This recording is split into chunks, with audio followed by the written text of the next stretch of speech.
Hi there, and welcome to this first video of mine after watching Season 2 of Arcane. Whew, have I been taken through the ringer.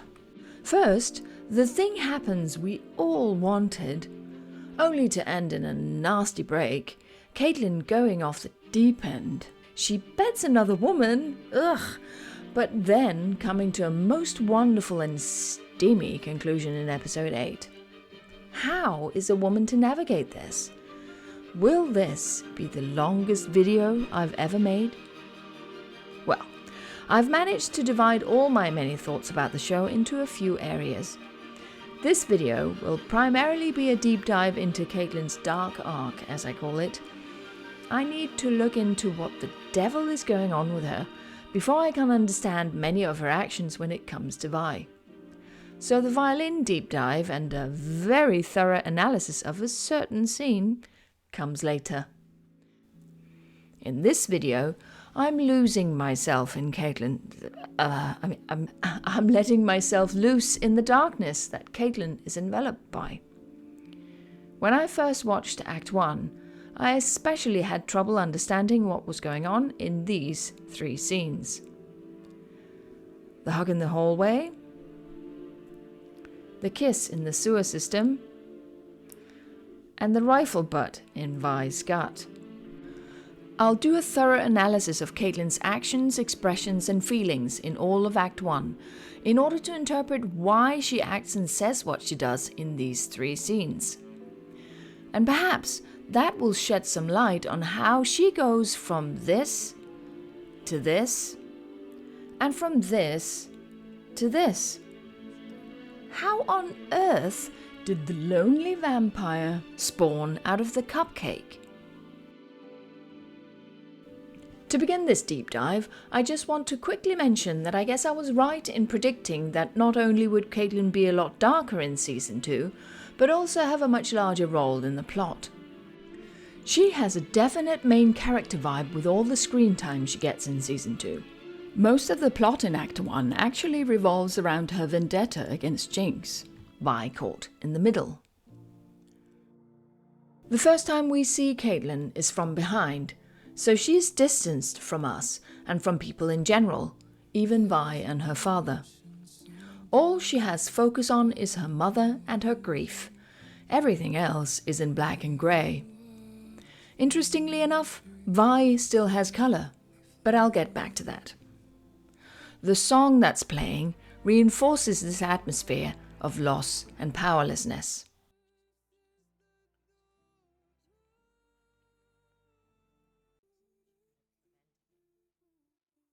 Caitlyn feels extremely guilty about her mother's death because she thinks she could have prevented it. The bombing has left Piltover in a power vacuum and left Caitlyn with a hole in her heart. She admits this feeling to her father. I had the shot. If she had taken the shot, Jinx wouldn't have bombed the council and her mother would still be alive. But she failed to take the shot because she hesitated. In Caitlyn's dark perspective that we see here in the opening of Season 2, not taking out Jinx when she could is her fault. The guilt weighs heavily on her, as we see in her hunched shoulders and her grief-stricken expression. In choosing not to shoot, she thinks she might as well have closed the door on her mother's life herself. Caitlyn's father doesn't comment on her admission of guilt. Whether he blamed her or not is unspoken. But he does support Caitlyn as the head of House Kiraman, a role she doesn't feel she deserves. Not only is her mother dead, leaving Kate as the head of a leading house in Piltover, but she's dead because of something Caitlyn believes she herself failed to do. My arrogance led me to take on more than I could handle, and she paid the price. It's a double whammy, and the responsibility of it all is hitting the principal daughter hard. Everything is darkening around her. Caitlyn desperately wants to remedy her mistake and take out Jinx. Making plans for finding and taking down her mother's killer gives her something to do, something which takes the focus away from her own guilt and shame, and onto a problem she can handle. She's a fixer, and she feels the problem can be solved with that one shot that she didn't take before. It's like a hunger. The need to take Jinx down is that strong. She probably thinks she can make amends that way, and that it will take some of the weight off her shoulders. So she's extremely tunnel-visioned, her voice becoming tight and hateful when she says Jinx's name, her mouth a sneer. Jinx. Jinx. Jinx. Her look goes inward, nothing else registers on her radar. Except for Vi. Somehow, the problem's sister is still a spot of light and colour in a sea of darkness and shadows. Somehow, Vi isn't mixed up in all of Caitlyn's grief, guilt and blame. Vi is still the person she's harbouring strong romantic feelings for, someone who both brightens her life and calms her down. The funeral montage sets the scene and shows us how Caitlyn's world is darkened by guilt and the hunger for vengeance. The purple flowers represent her mother, or the time they had together, and they are present also in the scene under the tree. The petals are bright to Caitlyn still, like Vi is. But the pull of her darker emotions is very hard for her to resist, despite the brightness of both Vi and the flowers. Caitlyn is surrounded by incredibly beautiful vistas, violet flowers dancing in the air in a tribute to nature and ingenuity. But she doesn't see it. All beauty is dragged down into darkness. The purple petals turn black as they fall, symbolizing her own fall into darkness, into the blackness of hate. Like a stone swallowed in dark water. She's sinking swiftly, losing her grip on herself. Ironically, this echoes how Powder felt in her lonely grief after the disaster in Season 1, Act 1. When all the colors were black. As I've shown in my video, Unconventional Love Triangle, Caitlyn and Jinx sure do wander some of the same paths in life. Caitlyn can't seem to shake herself out of this black hole she's sucked into, and when Jace arrives, we see how far she has sunk, how deep the feelings go in the surprise on her face, in how much it takes for her to surface again. We hear the hate in how she talks about Jinx with such vehemence. How she shows an aggression and hunger for violence that shocks Jace. This is not a Caitlyn he recognizes. Yet at this point, she can still reflect on her own emotions, how easy it is to be lured by hate. One vicious act. In the beginning of episode 1, Caitlyn is still largely the woman we know from season 1.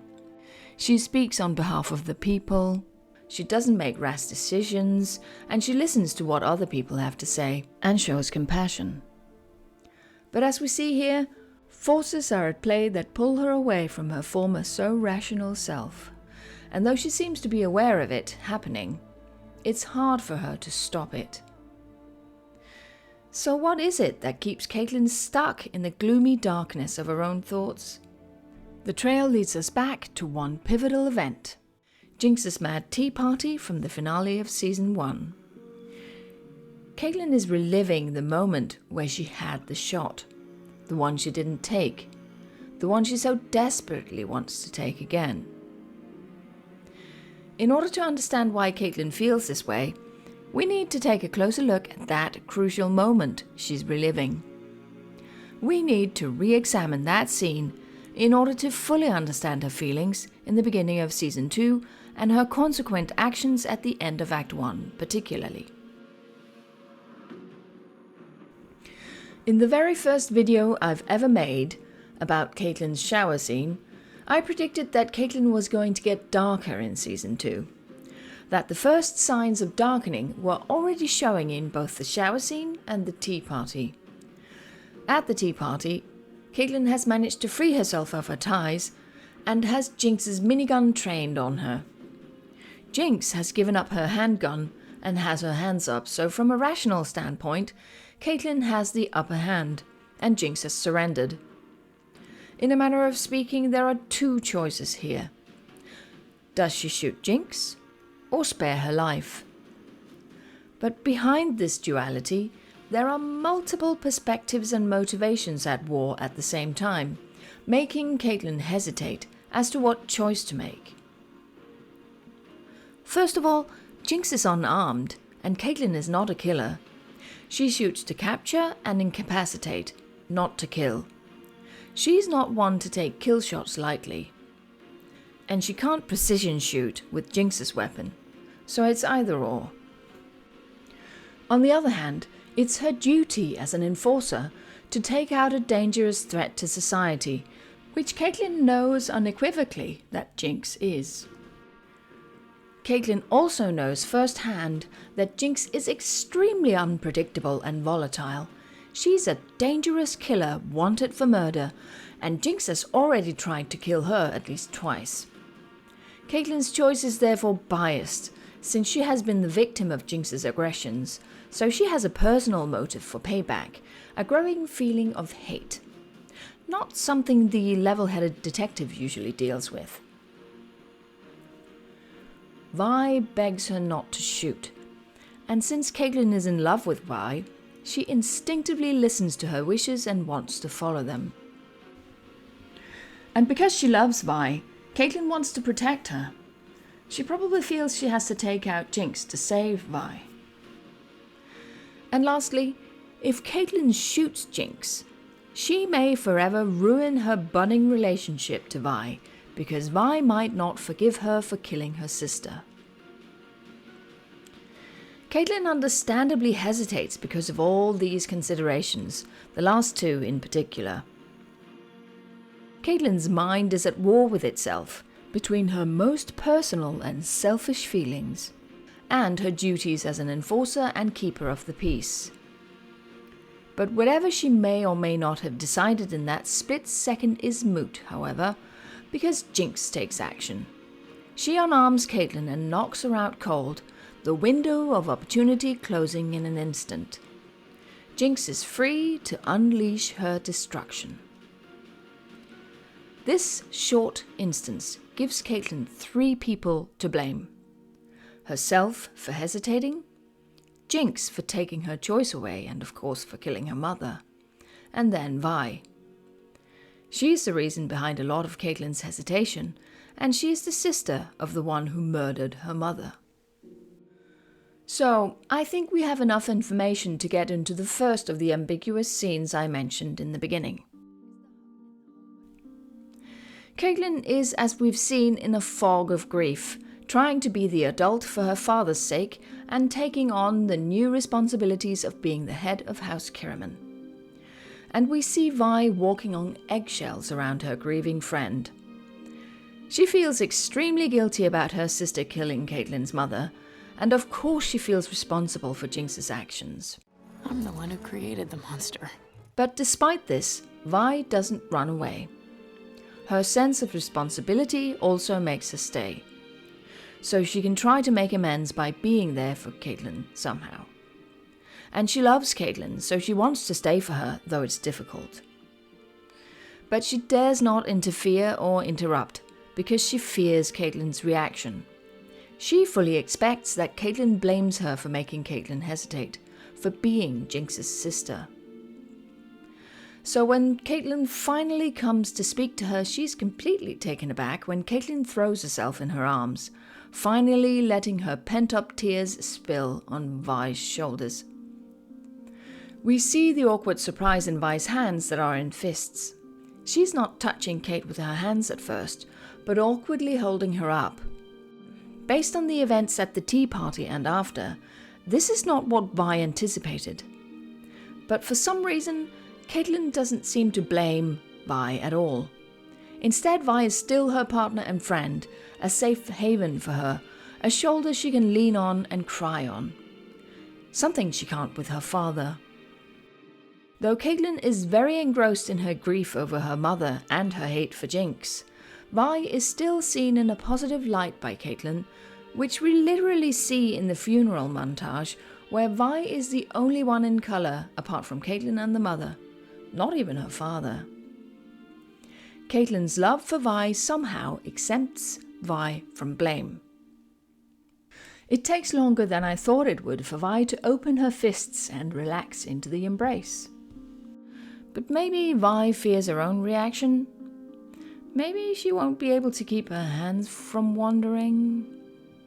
Anyway, once the surprise and tension has worn off, Vi gradually relaxes. She can't help herself, and their embrace becomes more tight and more tender. Caitlyn draws back, and Vi touches her cheek, and suddenly they are both thinking of something other than grief.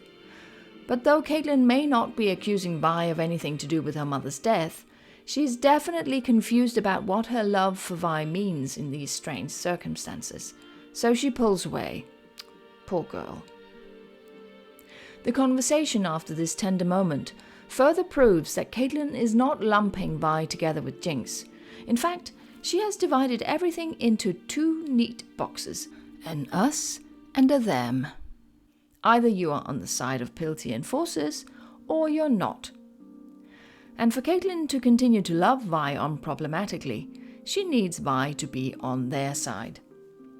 She can't seem to fathom the in-between place that Vi has always inhabited, and which Caitlyn has benefited from all of Season 1. On the surface, Caitlyn seems sound in her judgment that they shouldn't make reckless plans, but we also see the heavy guilt and blame that Kate puts on her own shoulders for her mother's death. So though she is still herself in some way, seeking Vi's partnership and not running into danger without a plan, she's not thinking like Vi says. Having lost a mother and going against her killer is not the same as losing a mother and then joining that very same group who killed her in going after her own sister. I certainly understand why Vi is annoyed with Caitlyn here. She doesn't understand why Caitlyn is acting this way. Caitlyn has hitherto been really good at understanding many sides to a problem, but she seems to be compartmentalizing now, separating things in her mind that shouldn't be, in order for her to make sense of things. Which leads to a skewed and very black and white way of looking at things. Caitlyn seems to need a big overt sign on Vi's chest for all to see, something that puts her in a specific box which keeps things neat and straightforward. This pisses Vi off. She feels totally misunderstood. On the other hand, I can also understand Caitlyn's need to have Vi wholly on her side. Because how can you fully love someone who has close ties with your mother's killer? And you can also turn it around and say, how can you kill your love interest's sister? Caitlyn needs Vi to choose her, so the hunt for Jinx will be as smooth as possible with the least amount of doubt and ambiguity. But while Vi wants to help in taking down Jinx, and despite really wanting to make things right with Caitlyn, she doesn't let Caitlyn decide on how to go forward. It will take more than that to make Vi join the Enforcers. And then something happens to make that change. Problem is that this event doesn't just make Vi decide to join the Enforcers after all, it also brings about a most unhappy change for the worse in Caitlyn. When one of the crime lords from Zorn, at Mbezza's instigation, stages an attack on the memorial, we see Vi and Caitlyn teaming up again. Despite being on the outs, there's no doubt that keeping each other safe is like second nature to them by now. It's basically what most of their partnership has been about so far. This they know how to do. It makes for a tentative re-establishment of their partnership, echoing that from episode 5. This time though, Caitlyn needs no prompting in initiating their alliance. This positive development for their partnership, however, does not improve Caitlyn's state of mind. She's not thinking, only reacting. This attack on her mother's memorial only further deepens the divide between Caitlyn and the people she used to want to protect. She practically takes the attack as a personal affront, and her strong negative rhetoric about Son is worsened. Though there's no sign of jinx, she's definitely starting to lump them together. We see this rhetoric when she and Vi talk after the attack. Vi's initial statement is meant half as a joke, half as a way to show Caitlyn that she was worried about her. Vi wants a response that shows her Kate is okay. But that's not what she gets, and her half-smile quickly slides off her face. It's as if Caitlyn hasn't heard a word. Her unreflective mind is going in outraged circles about the uncivilized manner of the attack. She's starting to see the people of the Undercity as animals, less than human and unworthy of her mercy. Ironically, Caitlyn may use the word animals to signify the Sornites, but she's the one increasingly acting like one. She is in fight or flight mode, baring her teeth, her eyes wide, her anger running hot, reacting and not thinking. I love how Fortiche shows Caitlyn viciously baring her teeth as she says the word Animals! letting her enunciation of the word animals show her own path to behaving more like one. Vi tries to calm Caitlyn down, but to no avail. Caitlyn's emotions are out of control, and her frustration makes her snap at Vi, suddenly tapping into the feelings of loss that are just below the surface. I must say, this is the most Caitlyn has ever said about herself in all of Arcane. But unfortunately, her voiced feelings are clouded with hate and defeat. Caitlyn's words here show her frustration with no longer having her mother in her life, how this loss has created a vacuum in Piltover that Caitlyn feels she's supposed to fill. All the responsibility for taking care of the city's problems and running House Kiraman is crashing down on her. How is she supposed to solve everything when her mother isn't there to help? Caitlyn has never planned on being a leader like her mother, coming up with solutions and strategies on a tactical and political level. She's a detective, a peacekeeper, and a caretaker at heart.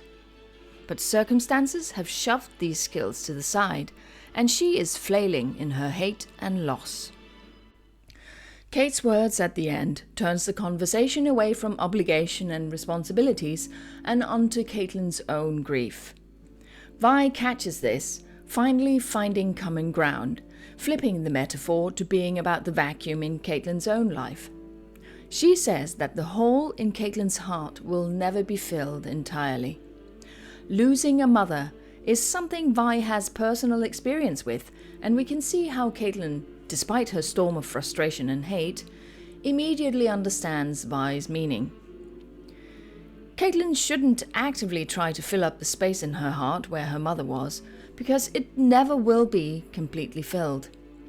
It will get easier with time, but the hole won't go away. This calms Caitlyn down, and she leans into Vi's comforting touch, only to pull away immediately. This is the second time Caitlyn has leaned into Vi's tender, calming touch, only to pull away abruptly. Usually, touch is an area that Caitlyn feels right at home in. She doesn't have qualms with showing her feelings through touch.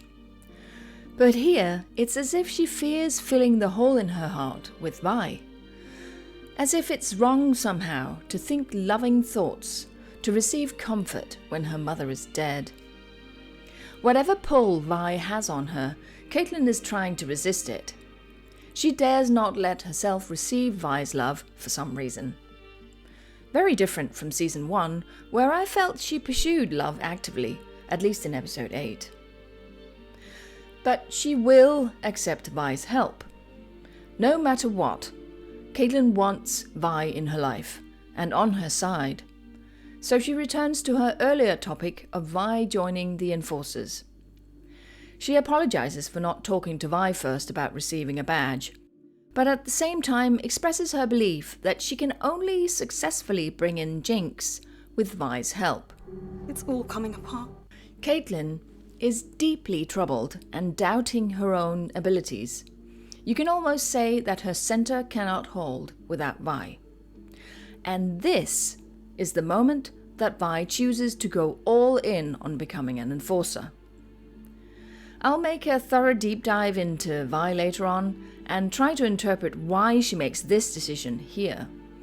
But whatever the reason, it's what Caitlyn needs. Vi is the glue that holds Caitlyn together in this moment. Well, having Vi join the enforcers in the hunt for Jinx is what Caitlyn thinks she needs. I'm not sure going all commando and running headfirst after Jinx is the right call for her, but it's all she can come up with. And I think it's all Vi feels that she can give at this point. So Vi and Caitlyn team up as enforcers, and with the help of Jace's Hextech weapons and the information from the Kiraman database that Caitlyn has gained access to as the current head of the family, they wage a guerrilla war on the Undercity to flush out Jinx. The Kiraman Key database feels like a secret society to me, and this kind of power doesn't steer Caitlyn in a positive direction, as the smoke shadow on Caitlyn's face symbolizes. She's beginning to exercise power like she has never done before, and which she hitherto believed wasn't the right way to go. But two vicious acts have twisted her into a bitter, angry version of herself, and the transformation is complete by the time she and her war gang goes rogue and interrupts the council meeting. The way she bullies Sallow is so unlike her. For one, she uses position and status as a way of exerting power, which she used to detest her mother doing. Two, she is rude, not listening at all to what other people say. And lastly, she goes against her own words only a short while earlier that Hextech is not what will save them. Now she's suddenly gone all in on Hextech weapons. We see the change in Caitlyn very clearly on her face. All the warmth and beauty that Caitlyn usually exudes is gone with the constant sneer on her face. Ugh. The hate in her is not a good look. Fortiche is great at showing what's inside on the outside. There's no doubt that Caitlyn is on a path towards disaster. So, Caitlyn is not well. And yet, in episode 3, she kisses Vi, finally showing overtly how she feels about her. How on earth did those feelings pop up at that time? The moment we've all been waiting for, and it's such an ambiguous moment. She is flailing, in free fall, tunnel-visioned and obsessed in her hunt for Jinx, thinking that taking her out will solve everything. It's quite like in Season 1, where Jinx thinks that taking Caitlyn out of the equation will solve everything. So many parallels. They are so similar in their obsession. We see in episode 2 how Caitlyn's feelings get the better of her, shooting at something that isn't there. She's usually such a controlled shot, keeping her distance, taking measured breaths. But here, her emotions are beginning to affect not only her state of mind, but her skills as an enforcer and a sharpshooter. It foreshadows a certain moment in episode 3 that we'll get to soon. Vi also sees this change in Caitlyn when they release Henot from his ties, and Caitlyn immediately treats him like an enemy combatant, like a hostile witness. Which he isn't, he's being very cooperative. Caitlyn even turns on her rifle to either use on him or to pressure him with, which really surprises not just the green guy, but especially Vi. She gives Kate a good looking over, finally realizing how unlike herself Caitlyn is behaving. Caitlyn used to be empathetic to the downtrodden, to the underdogs and petty criminals, to the people of the Undercity, but that seems to be a forgotten part of her personality. Vi even puts herself between Caitlyn and their captive to shake Kate out of her bullying behavior. It seems to work momentarily, but the whole situation makes Vi very worried. They're finally close to catching Jinx, and yet Caitlyn is hard to reach. It makes sense. The closer Caitlyn is to reaching Jinx, the more tunnel-visioned and tough she gets. She immediately makes to get going, keeping her back towards Vi and the others, only looking forward in her obsessive pursuit. Vi prudently asks for a talk, trying to rein in Caitlyn's rush headfirst into danger, guns blazing. Vi needs to reassure herself that the Caitlyn she knows is still in there somewhere. That the calm, level-headed, empathetic, smart and organised woman that Vi fell in love with is still there. Because if she isn't, the fight against Jinx will go wrong in so many ways.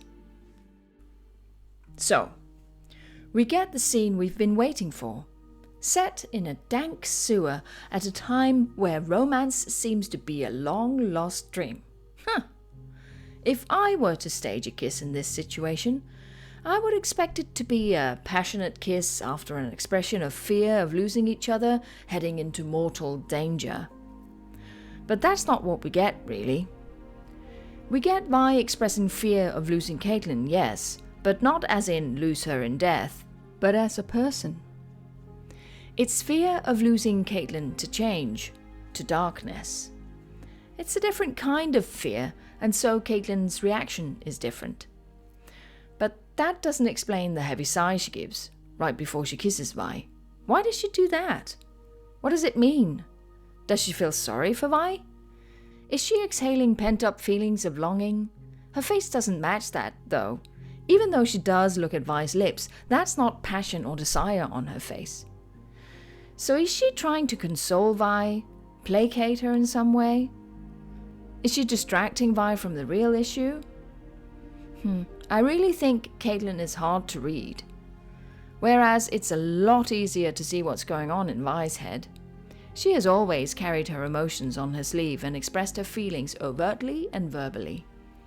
Caitlyn is the taciturn enigma when it comes to her own emotional landscape. In order to figure out what's going on with Caitlyn, we have to look back at some of the things we've uncovered so far. Let's sum up what we know. Caitlyn is in love with Vi. That much is obvious from Season 1. Caitlyn is overwhelmed by her grief and guilt over her mother. She is obsessed with getting Jinx. Her hate is spiking. Vi seems to be the only one who still makes a positive impression on Caitlyn. Caitlyn doesn't blame Vi for Jinx's actions. Kate needs Vi to be on her side against Jinx. Being calm and controlled is a thing of the past for Caitlyn. She's getting reckless. Caitlyn fears letting herself love Vi. She has backpedaled in intimate situations before. And lastly, Caitlyn's empathy and understanding for other people has deteriorated drastically. Her worldview is black and white. Okay, so first of all, Vi is now letting Caitlyn know unequivocally that she's wholly on her side against Jinx. This choice is very important to Caitlyn. It lets her love for Vi come to the surface. Her mother's death is no longer between them. Vi being Jinx's sister is no longer an issue. She probably feels she's now allowed to fill some of the hole in her heart with Vi. I also think Caitlyn is reacting to Vi's insecurity, thinking that Vi needs her to show physically that Caitlyn's still in love with her. She probably sighs because she thinks, "Oh Vi, of course I am, of course I love you." But I think her empathy is off, because that's not exactly what Vi wanted or expected here. Vi's not looking for a display of Caitlyn's love here, but of Caitlyn's personality, the person she used to be before her mother's death. She wants Kate to show her usual restraint and not homicidal anger. A kiss doesn't exactly convey that she's herself still. And Caitlyn in turn needs Vi to believe she's still herself and get her head in the game quickly. And the only way she can conceive of doing this is with a physical show of affection. It's how Caitlyn communicates best, with touch, not with words. This hasn't changed. And despite being very surprised, Vi doesn't stop the kiss. She doesn't correct Caitlyn's misconception and try to explain her meaning. I get that though. I can't blame Vi for taking what she's being given and wanting more. And I do like the last part of the kiss. It's more about their mutual attraction and affection than all the other stuff. All in all, I think Caitlyn is sincere in kissing Vi. She's not deliberately trying to distract Vi from the matter at hand. But Caitlyn's still not thinking clearly. Caitlyn misinterprets Vi's words and steps up their relationship at a time when they should be talking strategy and keep their focus on staying calm and, well, alive. And Vi in turn is so surprised and enamored with Caitlyn that she can't help taking what Kate offers in that moment, effectively silencing whatever else Vi might have had to say. The kiss was something they both enjoyed, but it's not what either of them needed at that time. That need is satisfied at a later time. Moving on. So though Vi and Caitlyn aren't exactly an item at this point, they have shown each other how they feel. Despite heading into mortal danger, there's a glimmer of potential for what comes after. But Vi is not completely convinced that Caitlyn is quite alright. She looks like she's not sure what just happened, while Caitlyn looks rather blank, as if nothing major just happened. Which tells me that she is not in touch with her core self. She's reacting, not thinking things through. They definitely don't look like two people who have come to any conclusions about their relationship yet. They're a united front against Jinx though. Well, at least to begin with, things begin to go sideways rather quickly, both because the Hextech weapons start acting up, and because Jinx is always prepared to outsmart bloody everyone.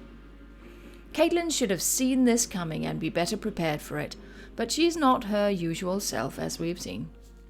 So though her first shot is somewhat controlled and Vi sanctioned, the subsequent ones are definitely not. By the time we get to the pivotal moment that Caitlyn desperately wants, the redo of the shot not taken, Caitlyn is a mess. She's been fighting hand to hand with Savika for a while.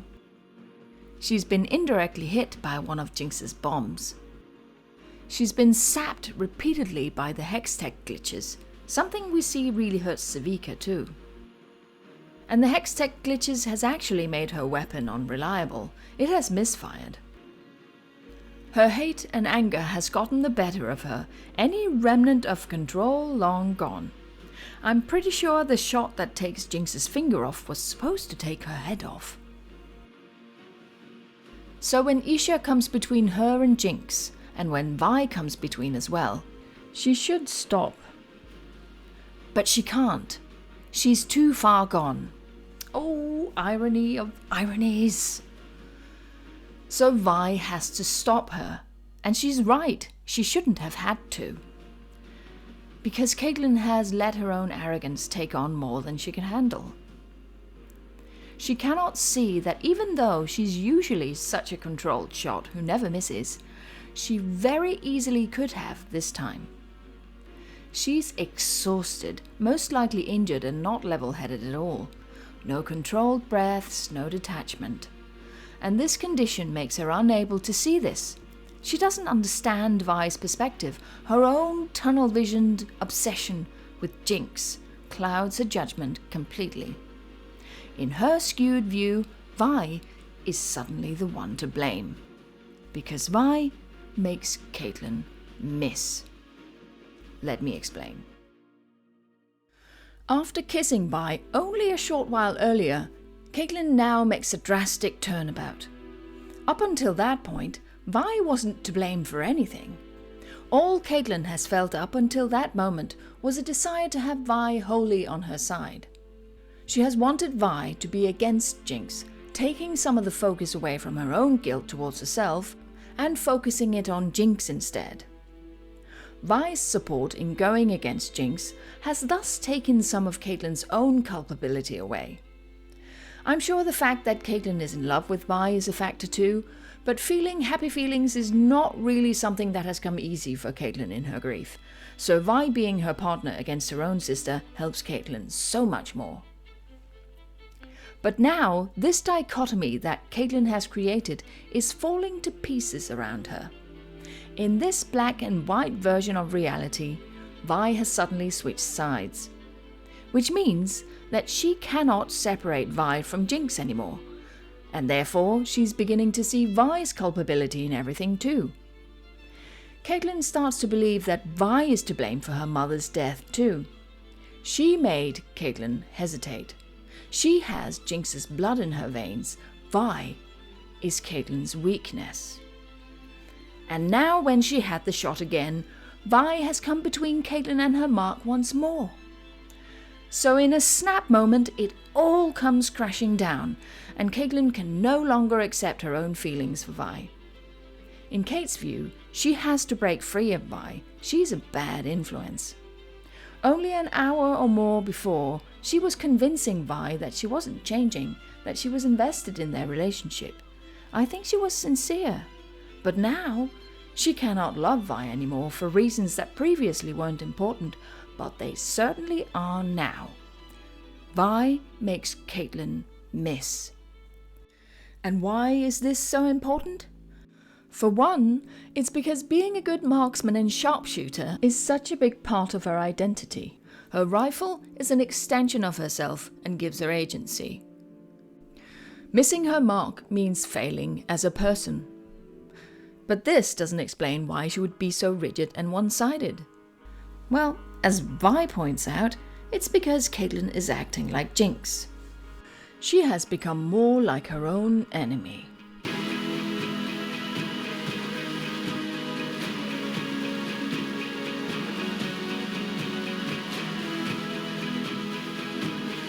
This narrow way of thinking, Caitlyn's emotions on a rampage, thinking that she's been fooled by Vi twice now, makes her react very harshly. Vi is now a dangerous influence, someone who makes her doubt, who makes her fail. She has to be cut loose. And violently so, it's the only thing that will work quickly. Leaving Vi hurting and heartbroken, ouch. I understand now how Caitlyn could come to this, but I certainly don't like it. Vi does not deserve that at all. And deep down, Caitlyn knows that it's wrong. We see this in the split second before she looks away. That is regret and remorse. This end to Act 1, Season 2 has an odd parallel to the end of Act 1, Season 1. Caitlyn is jumping to conclusions and suddenly blaming Vi, like when Powder jumped into Silco's arms, suddenly blaming Vi for everything. We see in both scenes how quickly love can turn to resentment, because admitting your own culpability is much, much harder. Woo, I must say, Caitlyn's dark arc is tough to watch, because she's such a good person in Season 1. But that's also why her downward spiral in Act 1 of Season 2 hits so much harder. Having her behave like this towards Vi, who's basically in the right most of the time, was heart-wrenching to watch. My heart bleeds for Vi, especially when we see how she handles everything in Episode 5. Not well. But all in all, Caitlyn's journey into the heart of darkness makes sense to me. She's always been a sheltered girl, a privileged woman, so losing her mother really did a number on her, especially since Vi's sister was the murderer. Her love for her mother and her love for Vi couldn't seem to coexist. It was too much for Caitlyn, so she made her world smaller with just one focus: killing Jinx. And we know Caitlyn has a laser focus. It's one of her best qualities as a detective and as a sharpshooter. But it's also her biggest flaw. It makes her single-minded and obsessed, quite like her blue-haired counterpart Jinx, whose obsessing also has disastrous results. And when Caitlyn gets this tunnel-visioned, another of her best qualities, her empathy, goes out the window. So things that should be important to her, such as Vi, diminish on her radar in her thirst for revenge. But as we've seen, nothing good comes out of revenge. The world is never just black and white. Something Caitlyn has to remember before she can turn things around again. Unfortunately, Ambessa follows through with her scheming at the exact moment that Caitlyn is at her darkest and therefore most vulnerable. She is still in the throes of her anger and hate, not hearing anything until Ambessa calls her out. She is backed into a corner, but then Ambessa offers the one thing which Caitlyn thinks will help her the most. Ambessa steps into the role that Vi hitherto had as the partner that can help Caitlyn get Jinx. But Ambessa fortunately doesn't take up the other position that Vi also took in the partnership with Caitlyn. No. Instead, she inserts Maddie into that spot, who, as we see, is already campaigning for that position. Urgh. Fortunately, though Caitlyn in many ways is following in Jinx's footsteps, she has never had mental issues like Jinx does, and the trauma she suffers from is not as harsh as Jinx's, so her dark arc is relatively short. She doesn't turn into a monster, she's just desperately sad and misguided by anger and hate. In the beginning of Act 2, we see that she's much more herself and very, very lonely. Yes, she's lonely, even with Maddie in her bed. I mean, look at this. But that's a discussion for another video. Can I just say, before I finish up, that this scene, the showdown, is fucked up. I mean, I know we have an unconventional love triangle going on between Vi, Jinx and Caitlyn, but the outcome here is just insane. I mean, just think about it. Vi is coming here to fight her little sister and ultimately let her own potential girlfriend shoot and kill her. Caitlyn is hunting her love interest's sister who killed her own mother. And Jinx is setting up a grand explosion, which is mostly for show, to top off her own suicide by way of letting her sister and her cop girlfriend kill her. Head exploding? What the fuck? I realize things can get heated and stuff happens in the spur of the moment, but this is premeditated by all parties. Nuts! None of the parties involved are acting remotely sane. For each of them to be able to do the acts they plan, they wouldn't be. The amazing song playing in this scene underlines this fact so well.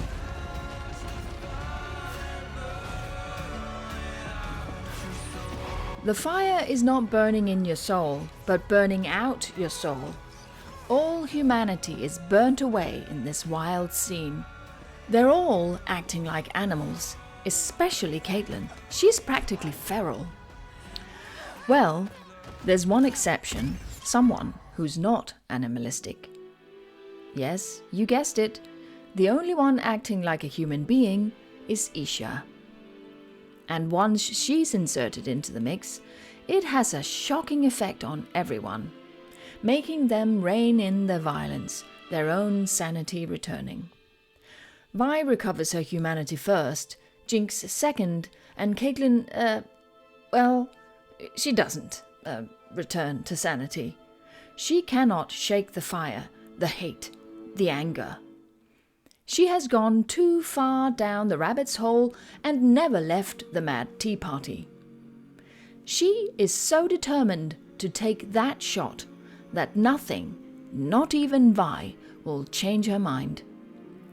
Fortunately, Vi and her gauntlets is not to be trifled with, so she saves the day. Vi saves Isha, she saves Jinx, she saves herself, and she saves Caitlyn from potentially committing the very thing that Caitlyn will never forgive herself for, killing an innocent child. But Caitlyn can't see this. Nothing gets through to her in this moment. She's like a rabid dog. She is stuck in her own skewed version of reality, symbolized very nicely by the purple petal seeming to drop on Jinx's head in the first shot. As if Cassandra from beyond the grave is granting Caitlyn permission to take out her killer. Absolutely brilliant detail. Thank you, Fortiche. What will heal Caitlyn is first and foremost time. Time to breathe. Time to let things get into perspective. Ambessa tries very hard to keep Caitlyn from getting this perspective, but all the long nights are more than plenty for Caitlyn to be filled with loneliness and regret. And no, Maddie doesn't give her perspective, only physical comfort to keep her mind off things. No, it's Caitlyn's natural sleuthing skills that pull her out of her hate. She is starting to notice that there might be an enemy just as dangerous as Jinx. And when Vi turns up again and calls her cupcake, well... But let's leave that for the next one, eh? So that's it for this deep dive into Caitlyn's dark arc. Thank you so much for watching.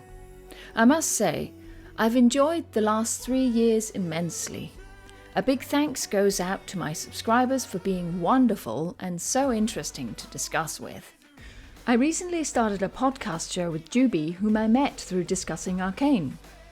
It's called Near and Queer SFF, and we discuss science fiction and fantasy stories with a queer focus. And of course, our first episodes are about Arcane. Hope you'll take a listen, it's great fun. Bye!